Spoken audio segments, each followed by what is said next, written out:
যতদিন ধরেন জ্ঞান হয়েছে, আমি যতদিন ভোটার হয়েছি ততদিন আমি ভোট দিচ্ছি এখানে। আমার বাপ দাদা 7 প্রস্তাব এখানে আছে, কোনো অসুবিধা নাই। আমাদের সবারই মানে ভোটার লিস্টে নাম এসছে, প্রথম চান্সে নাম এসছে, আমার পুরো পরিবারের নাম আছে এখানে। আমার মুরগি লাইনে অনেকগুলো আছে, এটা একটা কোম্পানিতে কাজ করে আমি একটু তো ভয় লাগবে। উনি দল বলে এসেছিলেন, অনেক লোকজন এসেছিল, পুলিশ প্রশাসন ছিল, আমরা সরে দিয়েছি, আমি সরে গেলাম, আমি কিছু বলিনি।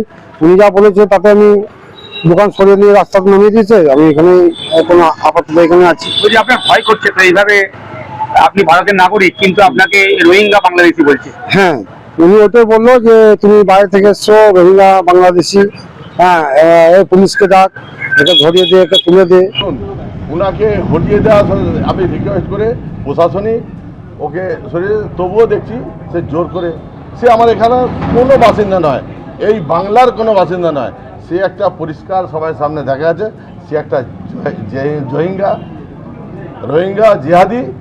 সে তাকে দিয়ে এইসব মুরগির দোকানের ব্যবসা করছে। আমার পিছনেও একটা বিল্ডিং আছে, সেখানে গেঞ্জি কাপড়ের ব্যবসা ভাড়া দেওয়া হচ্ছে, আমার ভাড়া তুলতে দেওয়া হয়নি। এই অবস্থায় আছে। আমি এখন যাব ইলেকট্রিক সাপ্লাই অফিসে, ইলেকট্রিক পোলটা আমার সরাবে কিনা। যদি না সরায় আমি তার সঙ্গে এসএসের সঙ্গে কথা বলবো। যদি না সরায় আগামী দিন যে কোনো সময় আমরা অবস্থান বিক্ষোভ, এবং আমি ব্যক্তিগতভাবে আমি এখানে অনশনে। তোমার এত সাহস হয় কি করে নাও? তোমাকে কে বসিয়েছে? কার কার প্রলোভনে তুমি এখানে এসছো? তোমাকে বলতে হবে। জিহাদি, এই কোথা তোমার বাড়ি? কোথায়? বোলপুর শান্তি নিকেতন। কে বলছে বোলপুর শান্তি নিকেতন থেকে? কে বলছে তোমাকে? কে বলছে? কেন কে?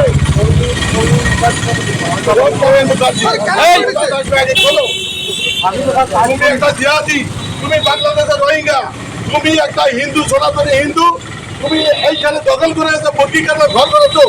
এত বড় স্পর্ধা তোমার, হঠাৎ থেকে